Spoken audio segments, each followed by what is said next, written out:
Welcome to The Way the World Works, where the trusted team behind the Tuttle Twins books tackles current events, hot topics, and fun ideas to help your family find clarity in a world full of confusion. Hi, Connor. Hey, Brittany.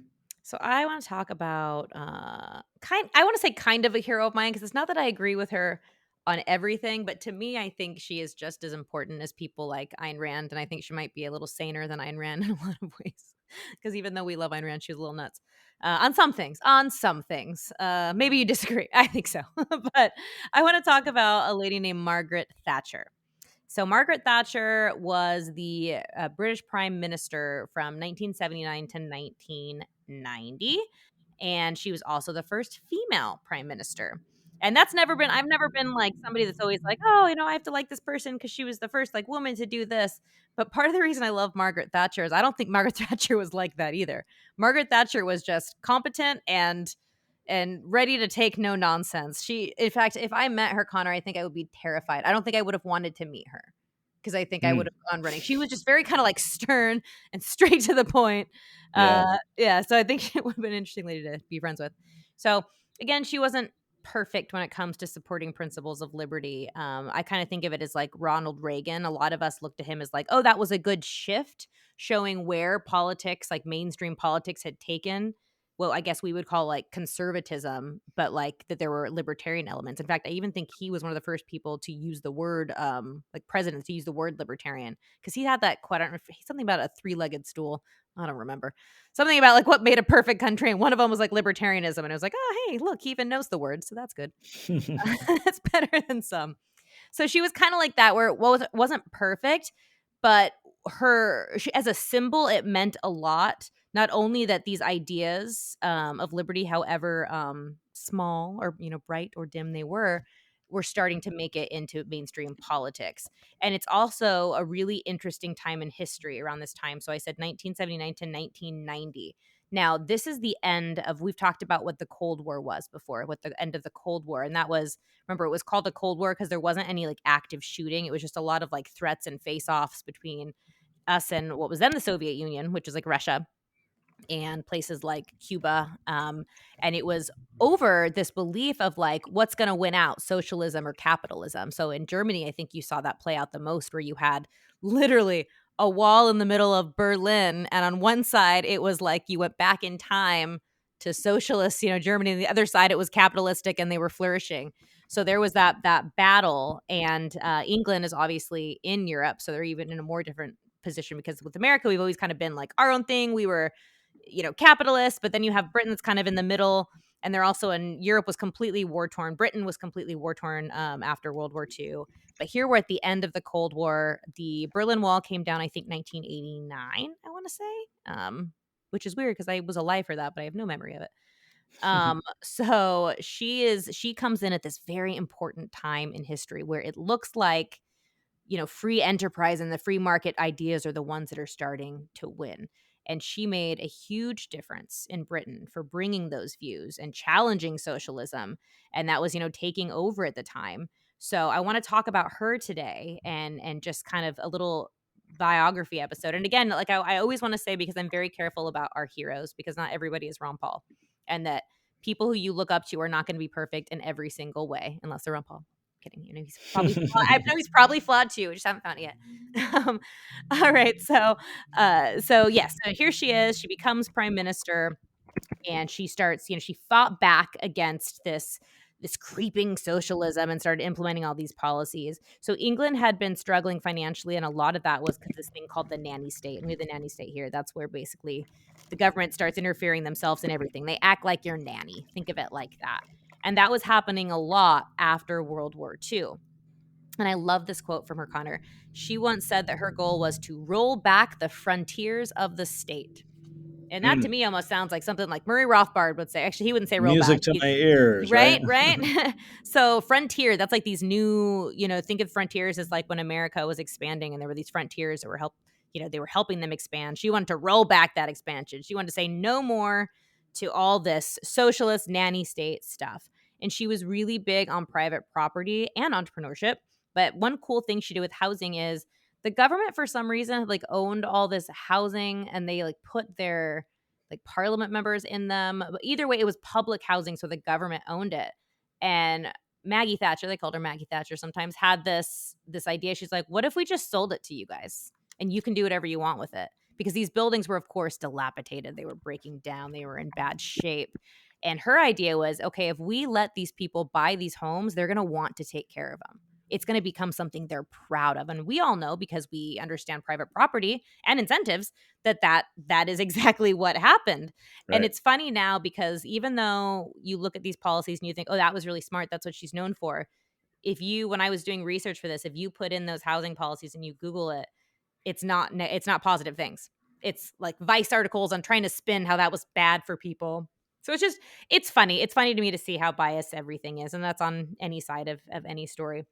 But I really like this quote of hers I'm going to read. That's, I came to office with one deliberate intent: to change Britain from a dependent to a self-reliant society, from a give it to me to a do-it-yourself nation, a get up and go instead of a sit back and wait for it Britain. Wow. And isn't that a great quote? I loved that. And I said it with probably more. I always think of her as like the straight-faced. Again, she terrifies me.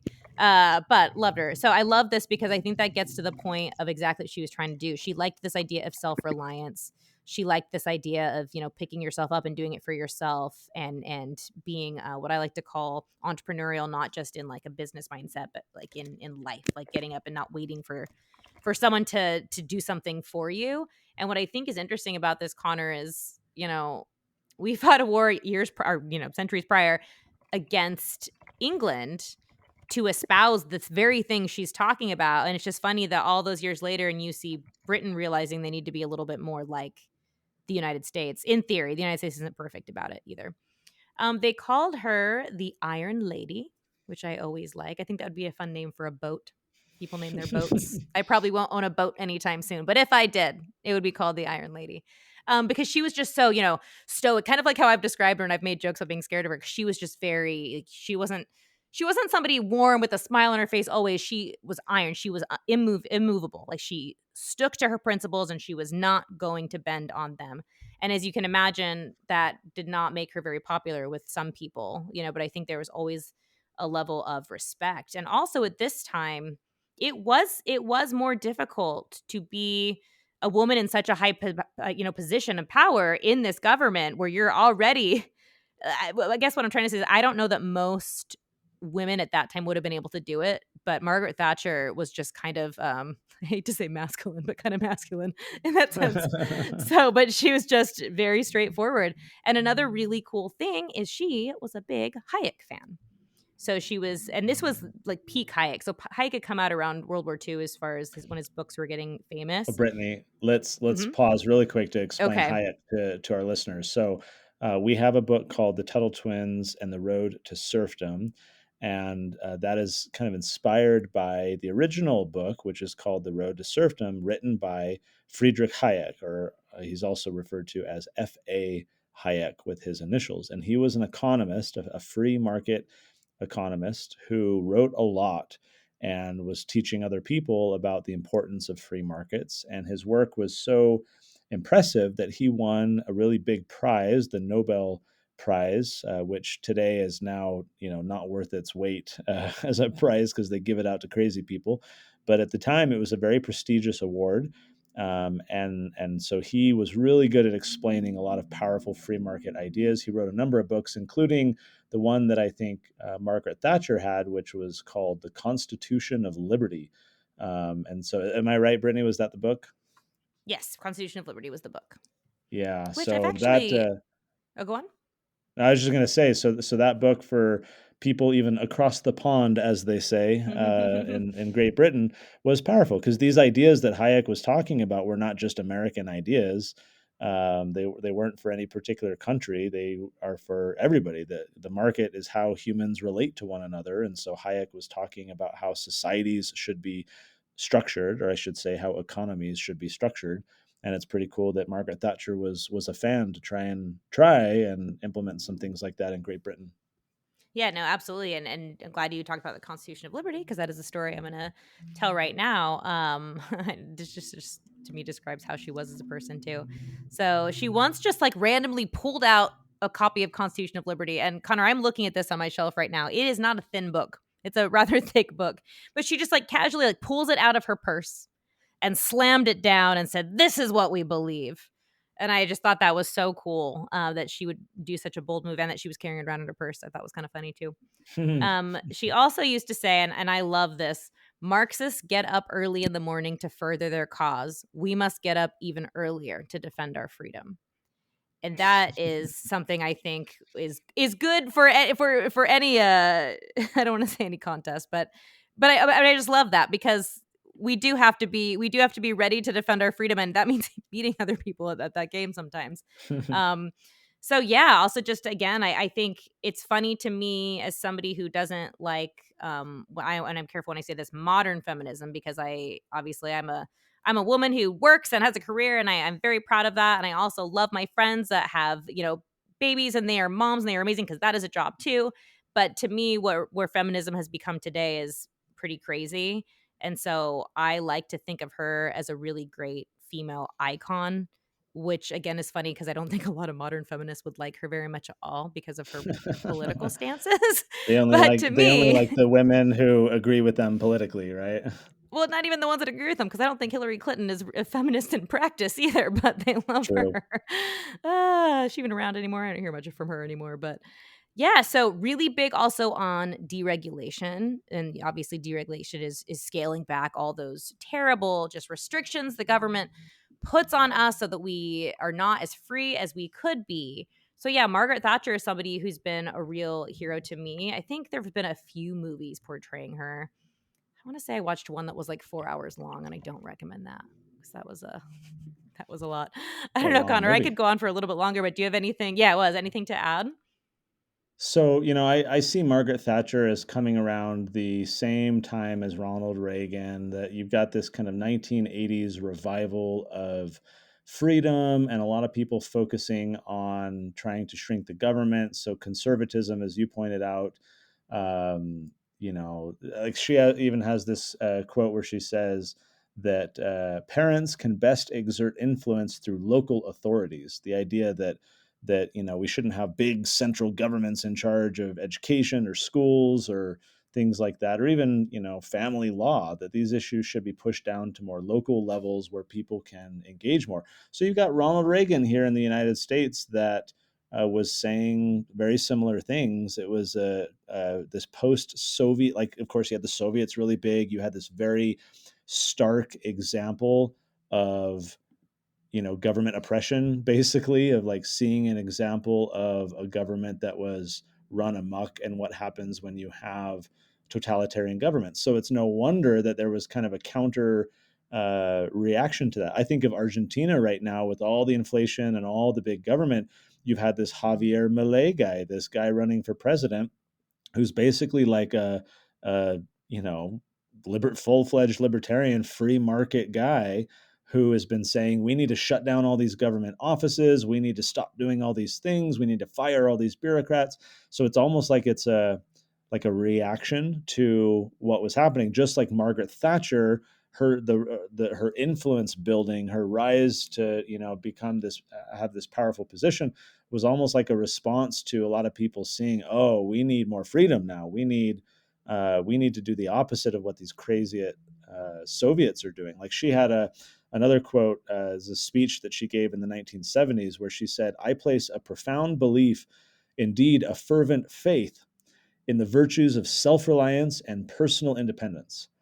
Well, that's a message that's totally at odds with collectivists and socialists and certainly communists. It's very pro-freedom. I'd say it's conservative. I'd say it's also very libertarian.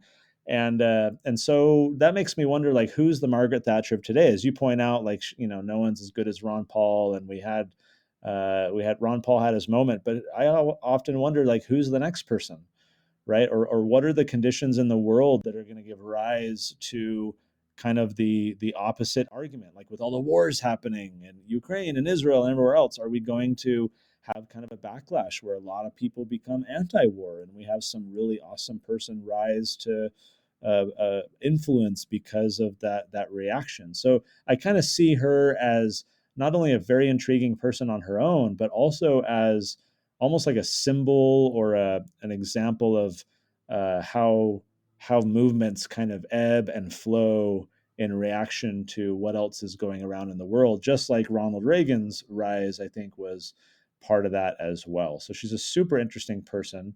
Glad we could chat about her really quick, because I think a lot of most of our listeners, being in America, aren't super aware of leaders in other countries. She passed away as just about 10 years ago, actually. So she lived to be, I think, like 90. So really interesting story. Glad we could chat about her. Brittany, thanks as always. And until next time, we'll talk to you later. You've been listening to The Way the World Works. Make sure your family is subscribed and check out TuttleTwins.com for more awesome content.